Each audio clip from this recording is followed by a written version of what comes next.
estar aquí. Y gracias por invitarme y dejarme hablar un poco sobre mi propia experiencia en China. Y como ha dicho el compañero, se trata de la lucha que ha tenido China para salir de la extrema pobreza. No es nada fácil. Mi presentación va a tener estos puntos: por qué se incorporó China, cuán pobre era el país, qué ocurrió entre el 49 y el 78, y luego qué ocurrió entre el 78 y 2002. Y finalmente vamos a hablar de esto también, sobre la lucha contra la pobreza. Ahora bien, la pregunta es: ¿por qué China llegó a ser un país tan pobre? Bueno, en primer lugar, los mismos chinos, ya en la dinastía Ming y especialmente la dinastía Qing, empezaron a cerrarse al mundo, no querían conocer y aprender de otros países.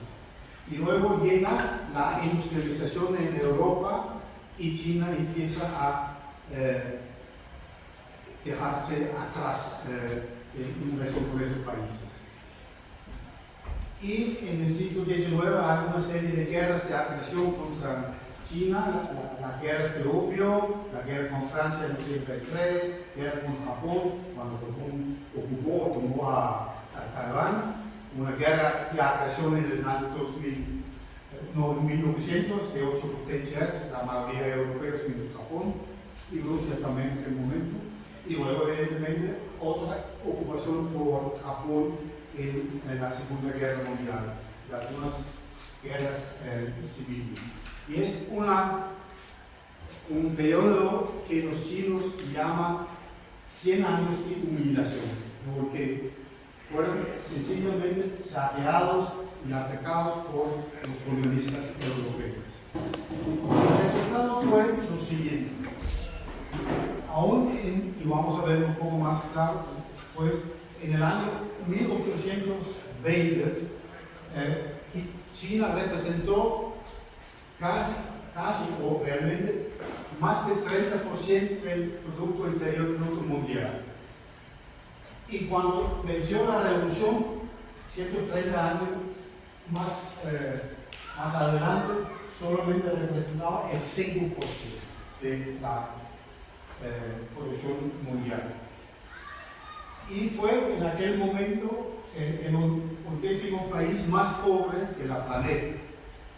Solamente había 2 países de Asia y 8 de África más pobres que China. Y el 80% de la población vivía por debajo del umbral de pobreza. Ahora bien, aquí vemos algo. Esto lo ha hecho un hindú, ¿no? Y aquí vemos a China desde el año en que dicen que nació Jesucristo hasta 1820, o China o la India fueron los países más desarrollados, más productivos del mundo. Y Asia, durante todos esos 1800 años, tenía más o representaba más de la mitad del producto mundial. Y luego vemos que a partir de aquel momento hasta muy recientemente. Yo tengo otra estadística aquí que lo muestra. 1820, el 30% de China luego va cayendo. El año después de la revolución, que fue en 1949, China solamente representaba el 5% del Producto Interior Bruto global. Incluso 30 años después de la revolución, seguía con el mismo porcentaje. Aún hubo cierto desarrollo, pero no algo espectacular. Y luego, a partir de allí, cambia la situación. Entonces, ¿qué pasó?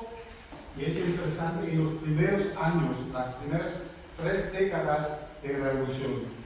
Bueno, había una transformación socialista de toda la sociedad, propiedad de la tierra, de la industria, etcétera, etcétera, empieza la industrialización, la creación de cooperativos, la economía planificada, etcétera, etcétera.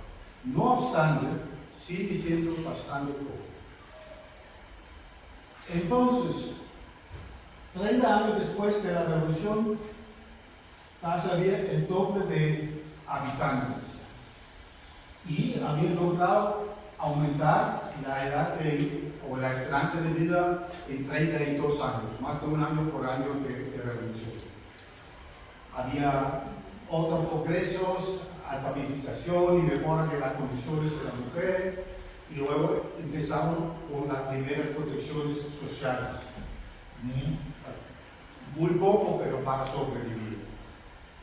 Pero aún en aquel año, como yo mostré antes, China se halla entre los países más pobres del mundo. Y voy a mostrar algo. Esto son 10 años o 12 años después de iniciar las reformas, la apertura y modernización. Y muestra en 1990, esto es datos del Banco Mundial, que China, en cuanto a Producto Interior Bruto por cápita, fue por debajo de países como Haití, Honduras y Sudán. O sea que realmente China fue muy pobre. Muy pobre. Y bueno, vamos a ver lo que ha pasado ahí después. Un salto enorme. Pero vamos a discutir qué se hizo. A partir de 1978 empezaron con esas reformas, apertura y modernización. Cambiaron todo el tipo de economía para lo que ellos llaman economía socialista de mercado. En los primeros casi 40 años, el Producto Interior Bruto de China se multiplicó por 35, hoy día es más que 40 desde aquel momento. Y en ese sentido fue el crecimiento más rápido y la mejora más grande de condiciones de vida en toda la historia de la humanidad. Había otros países que 1, 2 o 3 años que tenían un desarrollo parecido, pero ningún país durante tantos años han tenido un desarrollo de ese tipo. Y eso significa que hasta 2012, más de 700 millones de chinos salieron de la pobreza, además de empezaron a tener una mejora de la seguridad social. Sin embargo, quedaban unos 100 millones en pobreza extrema. Hasta aquel momento se había utilizado métodos que hasta cierto punto conocemos nosotros aquí, mecanismos de mercado, el desarrollo, que evidentemente arrastró mucho de la pobreza. Pero había una serie de personas que vivieron en las zonas remotas, en la montaña, el desierto, grupos étnicos, etc., que seguían viviendo en condiciones pésimas. Aquí vemos un poco cómo se ha desarrollado la renta disponible en China. Ya en el año 2010 y más aún en 2012, donde se celebró el 18º Congreso del Partido Comunista de China, había tanto crecimiento, tanta riqueza en la sociedad que podía plantearse la posibilidad de acabar con toda pobreza. Entonces, según la terminología china, en ese momento el país había logrado lo que ellos llaman la prosperidad moderada. Xiaogang, que es un término de Deng Xiaoping. Y ahora mismo ellos querían prosperidad moderada en todos los aspectos. Todos los aspectos. No queremos a nadie que no tiene cierta prosperidad. Y eso significaba que había que sacar a los últimos 100 millones, los más difíciles por sus condiciones, etcétera, de la pobreza extrema. La campaña empieza poco a poco. En el año 2013 y ya en diciembre de 2020, durante la pandemia, podían oficialmente declararse el país sin pobreza extrema. Y voy a hablar algo sobre todo ese proceso.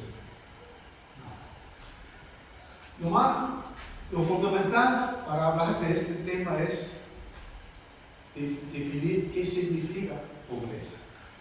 Normalmente, incluso yo muchas veces, lo como muchos de nosotros también, hemos dicho que Producto Interior Bruto por persona, por cápita. Pero ya hay una nueva definición desde 2010 que se llama pobreza multidimensional. Y este concepto está inspirado en un premio Nobel de la India, que quiere incluir otros factores asociados con la pobreza que no sean solamente relacionados con el salario. Y eso significa que el Programa de Naciones Unidas para el Desarrollo ya adoptó en aquel año el índice de pobreza multidimensional, que mide más o menos 10 indicadores en salud, educación y servicios básicos de infraestructura. O sea que mucho más únicamente o solamente el salario. Ahora bien, aquí hay algo muy interesante porque eso también muestra cómo se está manipulando todo el tema a nivel mundial. Si se calcula, según ese nuevo concepto, hay un informe de la ONU, hace 3 años, que dice que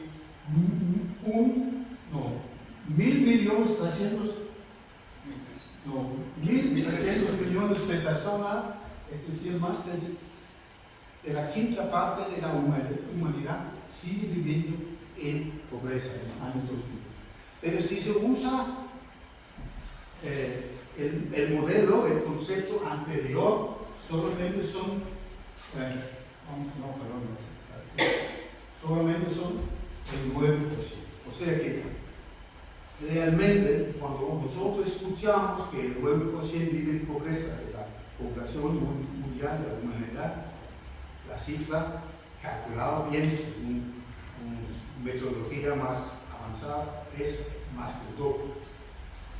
Ahora bien, los chinos no sabían todo, bueno, sabían eso, pero todavía no se habían utilizado, calculado, no tenían experiencia con eso. Entonces ellos introdujeron otros criterios que es muy chino. Un ingreso, 2 seguridades y 3 cantidades, algo que se puede aprender en 2 minutos. Un salario, 2 seguridades y 3 cantidades. Cuando yo lo vi la primera vez no sabía lo que significa. Vamos a ver lo que significa.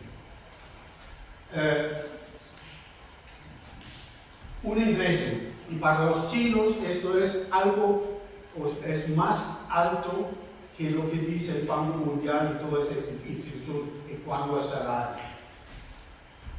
Las 2 seguridades significa que nadie debe preocuparse por la comida y la ropa, esto está claro. Seguridad alimenticia y de otro. Y luego 3 cantidades que es de salud básica, escolarización y vivienda. Y vivienda no significa estructuras como este local, significa un poco más agua, bueno ya agua, pero, y significa electricidad, incluso en la mayoría de los casos significa internet y televisión por satélites gratuitos en 3 años.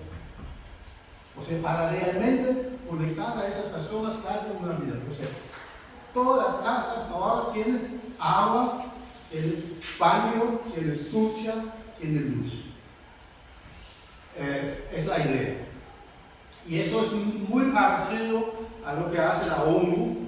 No es completamente lo mismo, pero creo que es muy buena idea. Seguimos. Entonces, para iniciar ese tipo de campaña, evidentemente hay muchas preguntas. En primer lugar, hay que saber quiénes son. Nombres de cada uno, ¿no? ¿Dónde viven? ¿Por qué son pobres? ¿Qué caracteriza su pobreza? ¿Cómo se les puede ayudar? ¿Qué métodos son necesarios para hacerlo? ¿Quiénes deben participar en la campaña? Un gran país, ¿no? ¿Quiénes deben dirigirla y coordinarla? ¿Cómo implicar a los afectados, a los pocos mismos, para que no sean solamente personas mirando, tienen que participar? ¿Cuáles son los criterios de éxito cuando se ha logrado? ¿Y qué hay que hacer para evitar que muchas personas vuelvan a caer en la pobreza? Eso es. Muchas preguntas, porque había que plantearse estas cosas, porque los chinos sabían que no podían hacer algo o lo que se han hecho en otros países. Entonces, ellos hablan de dos enfoques en la reducción de la pobreza: transfusión de sangre y generación de sangre. Y transfusión de sangre es para ellos el método occidental de nosotros. O sea, nosotros damos ayuda humanitaria o asistencia que garantiza la satisfacción de las necesidades básicas. Evidentemente es algo que sirve, es útil, pero sí tiene ese concepto de generación de sangre, método orientado al desarrollo que crea empleo y aumenta los ingresos de los pueblos. O sea que aprovecha o se acercan a toda esa cuestión con otras visiones. Hay que desarrollar, hay que crear empleo, hay que, vamos a ver, hay que industrializar, modernizar, etc. No hay que solamente dar limosnas o lo que sea. O bien, entonces había que diseñar una estrategia, o lo que ellos llaman medidas enfocadas, porque yo me acuerdo de lo que pasó en Cuba hace como 25 años con los trabajadores sociales, cuando Fidel Castro dijo que había que dejar de leer o estudiar las estadísticas y ver a cada ser humano.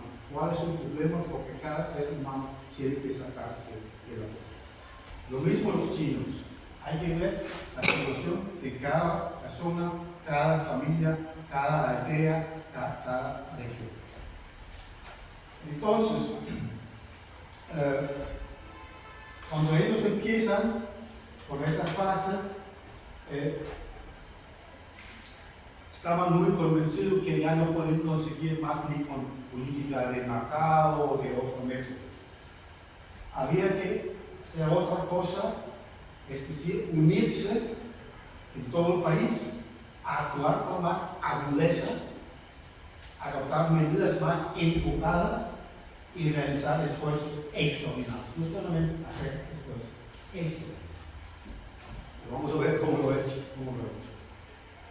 Entonces, esa método o esa estrategia incluye 5 métodos básicos para sacar a los pobres, o mejor dicho, para ayudarles a salir de ella ellos mismos. Porque la idea realmente no es que yo voy a ir y te saco de la pobreza. No, yo voy a ir y te ayudo a ti para que tú salgas de la pobreza. Los métodos, los 5 métodos fundamentales son industrialización, recuperación, compensación ecológica, educación y asistencia social. Voy a tocar todos los temas. Y evidentemente no todos los métodos se relacionan con cada familia o cada individuo, pero en general son las herramientas principales que tuvieron esta campaña. Ahora bien, no se puede hacer una campaña de este tipo sin involucrar a las personas que sufren la pobreza. Tienen que participar. Y esto no es una cosa fácil, porque realmente la pobreza iba pareja con falta de cultura en muchos aspectos, con falta de conocimiento del mundo moderno y muchas otras cosas. Entonces había que crear, o se creaba una plataforma para que los pobres mismos participaban de forma colectiva. Tenían que estar allí cuando tomaban decisiones importantes, y para eso utilizaban el sistema 4+2. Así siempre los chinos hablan, 4, 2, 1, 2, 3. Pero vamos a ver lo que es. Esto es un proceso democrático de toma de decisiones sobre los asuntos de la aldea, bajo la dirección del Partido Comunista. ¿Y qué significa 4? Que las propuestas son presentadas por la sección del partido. Y eso puede parecer raro para nosotros, porque no el mismo pueblo. Yo estuve en un pueblo en mayo, en junio, que había sido cambiado completamente en los últimos 2 o 3 años. Y yo pregunté cómo se ha decidido, cómo se ha discutido, quién lo ha aprobado. Y era la misma metodología, porque los del pueblo no tenían las bendiciones, etcétera, etcétera, al principio. Normalmente, claro, si tenían, no hay problema. Pero entonces hay otra gente que tiene experiencia, etcétera, y dice, es el partido presenta propuestas. Y luego estas propuestas son discutidas, debatidas conjuntamente entre el partido y el pueblo, el comité del pueblo. Y eso significa evidentemente modificado también, ¿no? Luego discutidos otra vez por los militantes del partido y finalmente adoptado por los representantes del pueblo. O sea, un proceso democrático donde la última palabra la tiene el mismo pueblo, la misma aldea, los mismos pueblos. Y 2 significa transparencia a 2 niveles. Había que dar o informar públicamente sobre las decisiones y los resultados de la ejecución del pueblo. No se podía esconder nada, etc. Y eso no fue fácil. Había muchas reuniones, por ejemplo, para determinar quiénes son realmente los pobres de esta aldea. Y luego alguien dice, bueno, el señor, no sé, seguramente se llama Schwam o algo así, ha escondido 3 cabras que realmente no merecen asistencia especial, porque él está engañando, o tiene no sé qué cosa. O sea, que todo el pueblo estaba discutiendo tanto quién tiene que tener ayuda y quién puede salir después de avanzar, con bastante transparencia, discusión y implicación del mismo pueblo. Ahora bien, y eso significa que los pobres, después de participar, porque es un proceso largo, complicado aún más por el hecho de que los que vamos a ver que fueron enviados allí tenían problemas de cultura, no conocían la cultura de allí, no entendían bien el dialecto, incluso otra lengua, muchas lenguas, 50 y tantas lenguas diferentes. Entonces, muy complicado. Pero de una u otra forma, realmente el proceso significó que los pobres se han vuelto más motivados para lo que están haciendo, más entusiastas y más cohesionados para el desarrollo del país. Un proceso que realmente implica a todo el pueblo. Ahora bien, para saber quiénes son los pobres y cuáles son las razones de su pobreza, había que enviar a personas a hablar con todos los hogares de China. Todos los hogares de China. Y entonces en 2014 el partido movilizó a 800.000 cuadros que visitaron a esos hogares para ver quiénes, era evidente que no sufrieron pobreza, pero otros sí. Entonces, en ese primer momento identificaron a casi 90 millones de pobres en casi 30 millones de hogares y 128.000 aldeas. Y para comprobar que todo eso, porque todo se fue registrado en una base de datos central, por los problemas de cada familia, etcétera, etcétera, para comprobarlo, el mismo año el partido envió o movilizó a 2.000 de sus cuadros que fueron allí para verificar los datos y cambiarlo un poco, así que finalmente llegaron a casi 100 minutos. Un proceso bastante claro. Entonces, a partir de aquel momento se sabía bastante bien cuáles son los problemas, por qué son pocos, y empezaron a hacer qué hacemos. Este es un cuadro, un doctor en urología, que fue movilizado por el partido, está visitando porque se tiene que visitar a cada hogar y por lo menos ver a cada persona, por lo menos una vez al mes. Además, no se ve aquí, porque siempre tienen móviles para que los pobres puedan conectarse con él. Como consejero, y a veces había, que son raros los de fuera, yo creo que aquí en España, vosotros sabéis también que hay aldeas en la montaña donde tienes sobre esos que viven allí, etc. Aún más allá.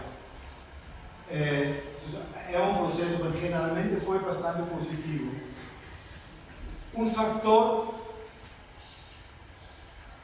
fue que las organizaciones del partido en esas aldeas generalmente fueron muy débiles, por una serie de razones.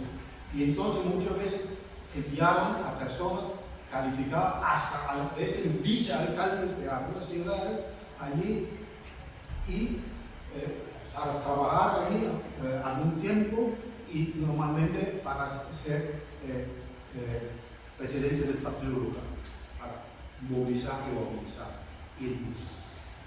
Ahora mismo. A partir de esa inspección y detección de los problemas reales, se empieza a movilizar a todo el partido, todo el país y todos los sectores de la sociedad en esta campaña. En primer lugar, ahora son 3 millones otros de cuadros fueron enviados a las aldeas, donde formaron 250.000 equipos y ellos mismos vivieron allí en las aldeas de entre 1 y 3 años en las condiciones de allí, ¿no? Y trabajaban con los campesinos pobres, funcionarios locales, voluntarios, había de todo, hasta que se resolvieron el problema. En 2015, ya 3 años después de anunciar la campaña, cada aldea pobre en el país tenía un equipo fijo que podía ayudarles de una otra. Y a cada hogar pobre se asignó un cuadro para ayudar a los residentes a salir de la pobreza o hacerlo ellos mismos.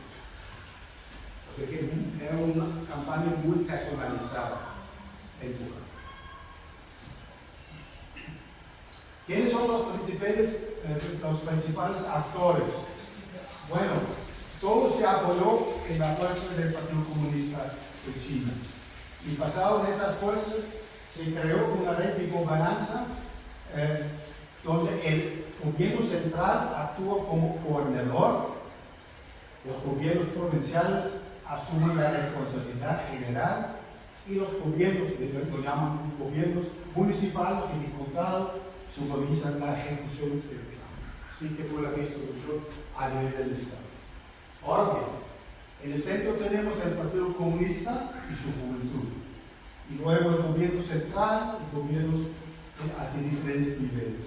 Y luego ciudades, principalmente en el este de China, desarrollado, empresas públicas y privadas, universidades, hospitales y el ejército que no está.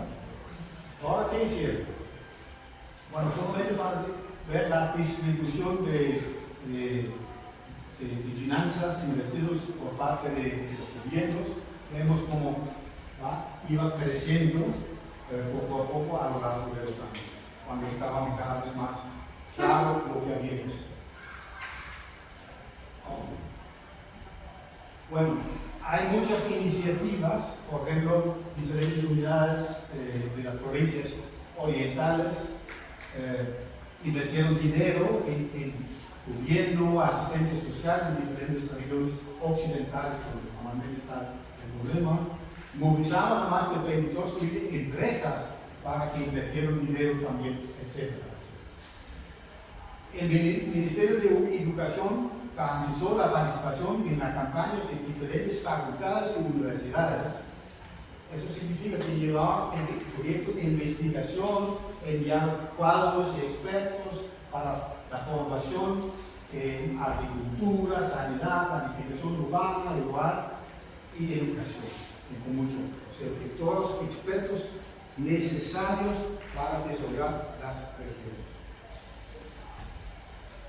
Luego a otras inversiones, vemos por ejemplo que más de 1000 hospitales punteros del país se emparejaron con más de 1000 hospitales locales o comarcales y enviaron a más de 100.000 trabajadores para crear proyectos, etc. Y el ejército también ayudó a construir algunas casas. Empresas, grandes empresas estatales invirtieron también bastante dinero en diferentes proyectos y luego se organizó una campaña 10.000 empresas ayudan a 10.000 aldeas, que finalmente resultó en que 127.000 empresas privadas apoyaron a 139.000 aldeas de una u otra forma. Y luego las diferentes organizaciones sociales movilizaron voluntarios, recogieron donaciones, etc. Ahora bien, reubicación voluntaria. Esta señora no fue reubicada. Ella vivía toda su vida en esta casa, tiene 200 años, no quería, tenía más de 80, no quería reubicarse. Entonces le dieron agua, aquí satélite, etcétera, para que ella se quedara ahí. Y en total, de esa forma, no solamente así, es un caso especial, se han renovado 25 millones de viviendas o casas, viviendas para cada ocasión. Y aquí vemos una cosa, yo no sé exactamente cómo es en España. En mi país, cuando se construye una autopista, el Estado puede expropiar a los pueblos y los propietarios que tienen su terreno ahí y ofrecen un precio que va por debajo del precio de mercado. Un mal negocio para los pobres que tienen que ser expropiados. En China no se puede ser expropiado. Aquí es un caso de Shanghai, de 2004. Había una aldea aquí, pero estaban aumentando la ciudad, tenían que construir una calle y el gobierno siempre da a un precio bastante más alto que el precio del mercado, porque de una oferta que no se puede decir no, esa oferta. Pero había un señor ahí que él quería 100 millones de yuans y 6 suites en su casa, y entonces, bueno, no renovó. Y él vivía 16 años en esta casa, en medio de la calle, hasta que se cansó. Y el gobierno le pagó, pero mucho por debajo de lo que podía recibir. Pero solamente para mostrar que en China se respeta y es muy difícil expropiar a una persona, incluso con ese tipo de cosas. Es algo muy diferente de lo que tenemos normalmente. Ahora bien, reubicación. En total se construyeron casi 10 millones de no casas para casi 10 millones de personas. Aquí vemos una señora que acaba de recibir su nueva casa y está muy contenta. Vemos que no siempre son casas bajas, que algunas de esas aldeas después ya son pueblos, no sé, que son modernos en todo sentido, pero hasta esto no fue tan fácil, porque había personas, especialmente mayores, que fueron a vivir allí, se quedaron 3-4 días y volvieron a su hogar que antes, porque no sabían cómo cruzar la calle, no sabían cómo coger el ascensor, o 1000 cosas que nosotros ni pensamos. Entonces había que ayudarle, había que discutir, explicar, era un proceso. Pero junto con las casas nuevas se construyeron más de 6.000 guarderías, escuelas primarias y secundarias en esas zonas. Más de 12.000 hospitales y centros de salud comunitarios. 3.400 centros de asistencia a ancianos. Y 40.000 centros y locales culturales en todas las zonas pobres. O sea que no era solamente la casa, era para tener una vida de culturas. Ahora bien, una cosa que evidentemente es importante es la educación, porque es la única forma de romper el ciclo de pobreza entre las generaciones. Y no solamente se construyeron muchas escuelas, también se equiparon con la tecnología más moderna y, bueno, ya esto es una cifra de hace 2 años, el 98.8% de las escuelas ya cumplen con eso y el 93% están conectados con el internet, subido después. Es una cifra de 2001 o 2021. Y también se enviaron movilizaron a muchos educadores, profesores o estudiantes de pedagogía a esos lugares para que ellos mismos aprendieran cómo es la vida en el campo, cómo es la pobreza, cómo se puede movilizar para preparar la próxima generación. Aquí dice el educador, pero también podría ser el comunista.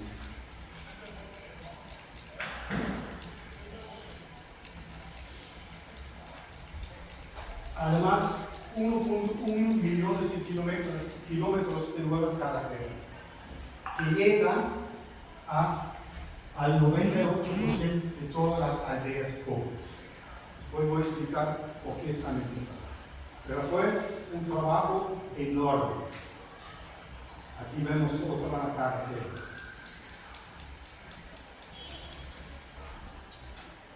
Uno de los principios en cuanto a la generación de sangre es la ayuda para la autoayuda. Una de las industrias o de los cultivos las industrias más importantes evidentemente es la agricultura. Aquí vemos a una señora que está en su plantación de té, que es la bebida nacional de China. Y eso se utilizó para aumentar eso. Muchas veces hay muy buen té escondido en la montaña, pero no pueden venderlo. ¿Cuál es el problema? No hay carreteras, no hay transporte, no hay nada. Entonces se quedaban ahí con su té, pero ahora mismo hay carreteras. Y con las carreteras se introdujo el principio de que en cada aldea había por lo menos una vez al día que llegó un autobús, había correos, etc. Entonces podían empezar a desarrollar sus industrias basadas en la agricultura e incluso crear una nueva industria de turismo rural y ecológico.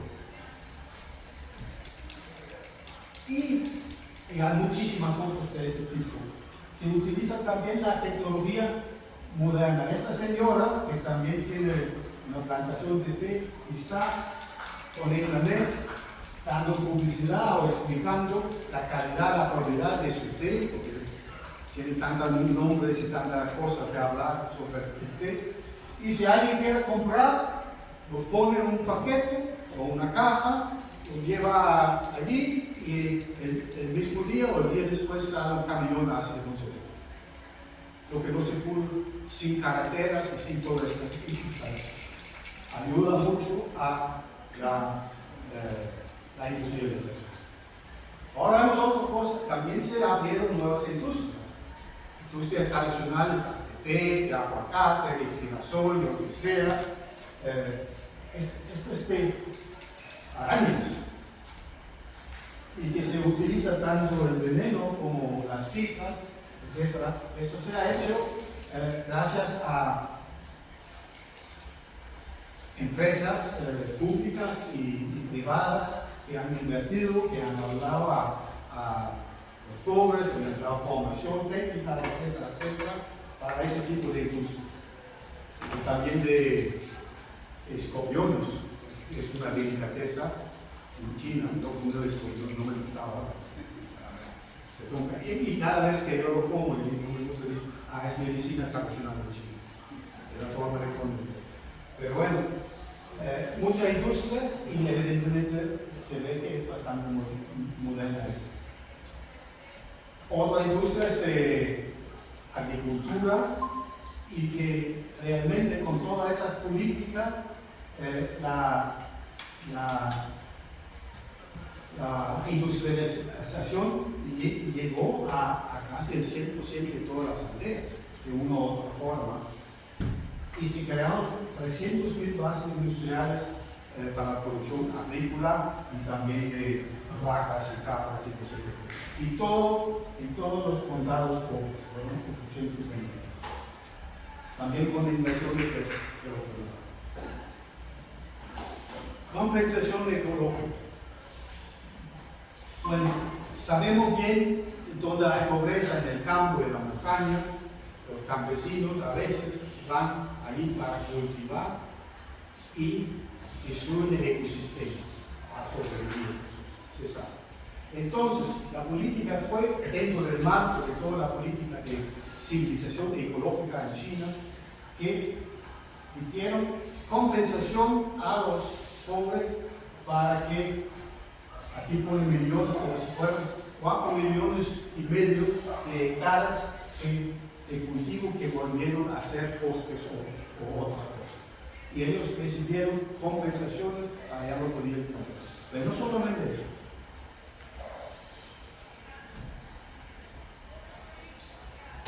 También empleaban, por ejemplo, a más de 1 millón de personas como guardabosques. O sea que había muchos trabajos.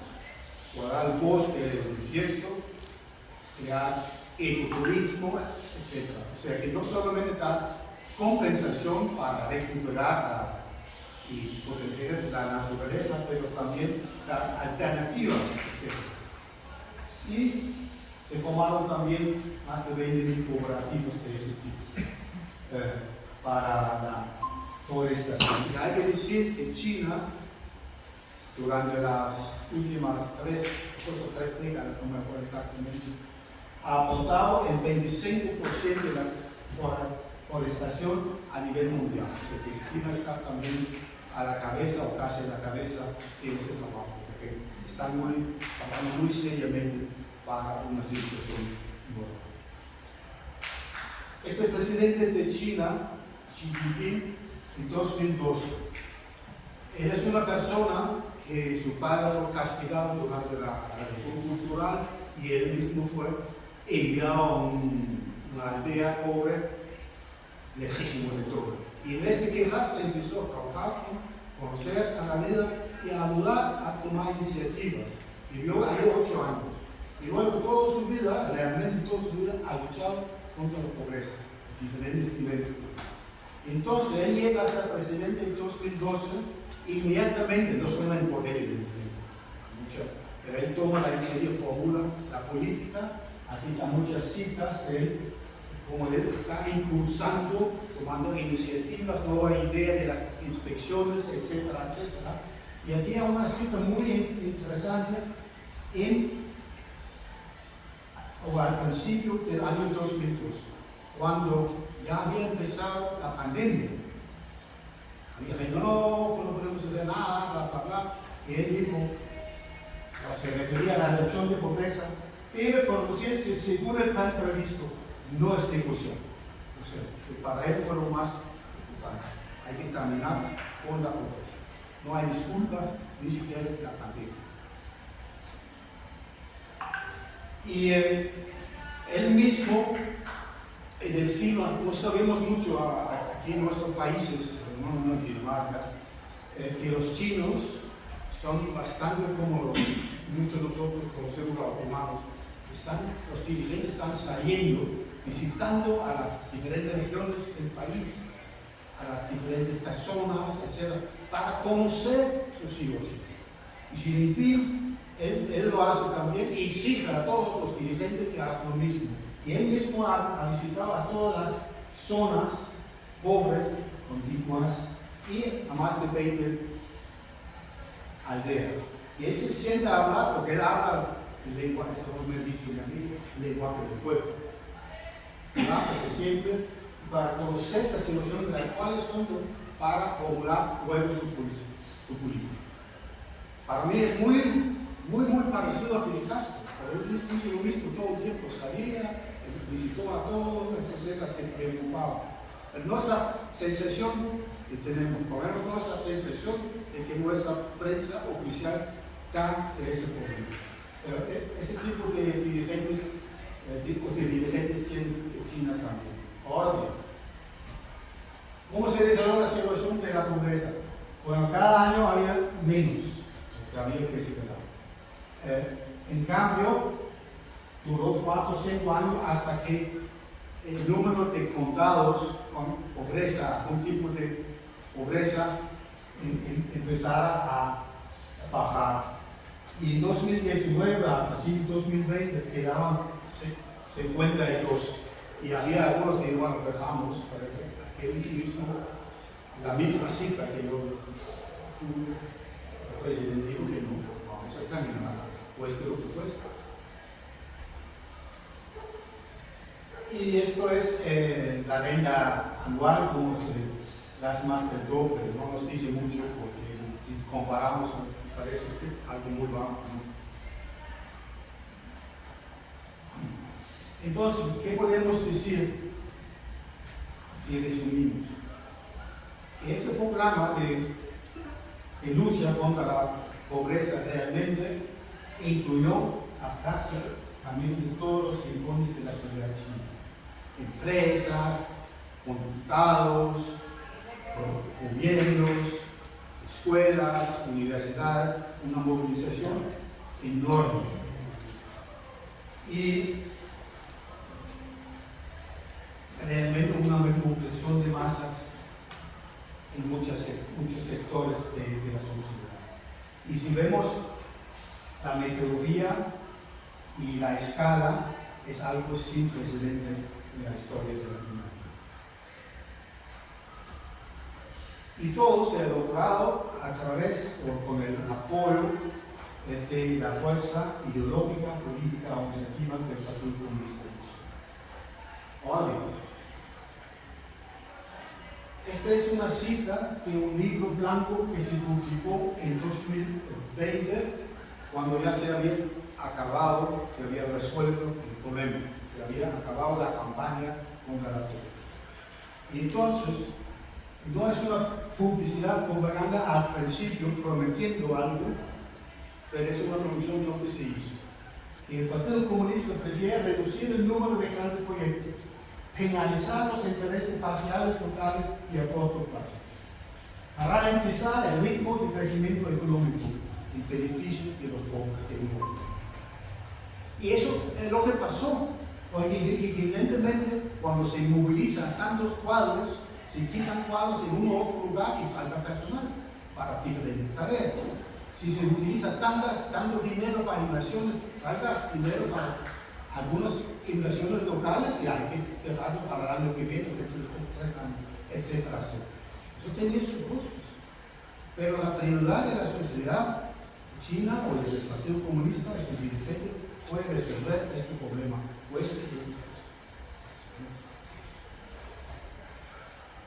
¿Cuáles son los principales resultados?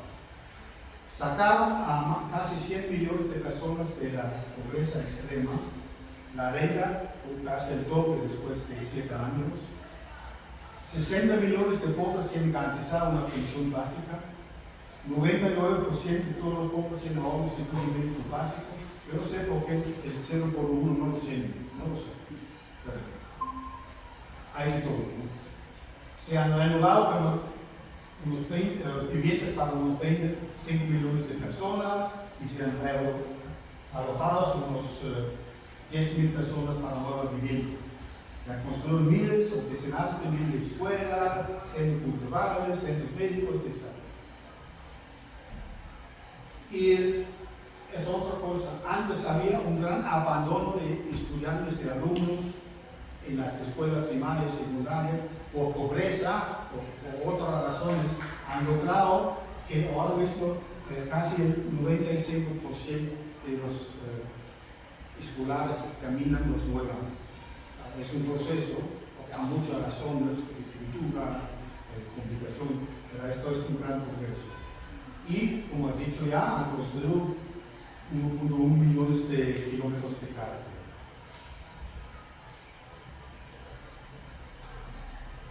Y tenemos la reducción de pobreza en el mundo durante las últimas 3 décadas, 4. China representa más del 70, realmente el 77% de todas las personas que han salido de la pobreza a nivel mundial. Y eso es una situación en que ahora, con la pandemia, hay más personas en el mundo que viven fuera de China, ¿no? Viven en pobreza extrema y pobreza, y que se espera que vaya creciendo hasta 2030, cuando tenemos los bonitos objetivos de desarrollo sostenible, como las 17 metas. No lo vamos a lograr, pero China lo ha logrado. Y finalmente, todo tiene su costo. Murieron más de 1.800 militantes del partido, la mayoría por apuntamiento, sencillamente trabajaron día y noche. Y aquí vimos que 2 señores que estaban allí aprobaron eso. Y yo creo que aquí tenemos delante de los ojos una cuestión ideológica importantísima. Sabemos que hay discusiones sobre la naturaleza de la sociedad china.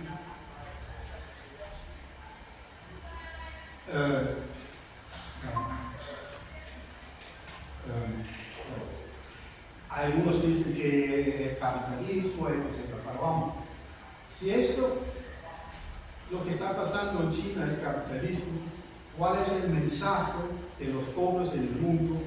Es que vosotros podéis salir de la pobreza con el capitalismo. Evidentemente no es posible. Solamente es posible salir de la pobreza con el socialismo. Evidentemente un socialismo adaptado a las condiciones de cada país. A veces muy diferente, a veces diferente de lo que quizás a nosotros nos gustemos, pero bueno, es problema de los chinos, ¿no? Evidentemente esto no puede ser capitalismo, porque si el capitalismo trata así a los seres humanos, no es tan malo como dicen. Es un problema ideológico que tenemos que pensar. Perspectivas. Bueno, evidentemente China no es un país rico en el sentido de que todas las personas son ricas. Todavía hay lo que ellos llaman pobreza relativa, ahí que no tiene tanto, pero va en buen camino. Tiene 2 metas ahora. Primero, lo que ellos llaman el segundo objetivo centenario, cuando la República Popular cumpla 100 años. El plan es haber logrado un país socialista moderno, próspero, fuerte, democrático, culturalmente avanzado, armonioso y ambicioso. Lo mismo es para la naturaleza. Y para 2035, dentro de 2 años, se ha fijado un objetivo parcial: la modernización fundamental de la sociedad china. Y eso es algo que está haciéndose, se están formulando planes y ejecutando algunos de los planes, lo que incluye la modernización del campo con la tecnología más moderna. Solamente hemos visto alguna cosa con los satélites, están haciéndolo a un nivel muy amplio, con la tecnología más moderna. Y la reducción de las disparidades regionales, principalmente en el este y el oeste del país, entre las zonas rurales y urbanas, el problema antiguo, y también de ingresos, que hay en China algunos pocos súper ricos, y eso se va reduciendo eso, tomemos el plan y la estabilidad. Bueno,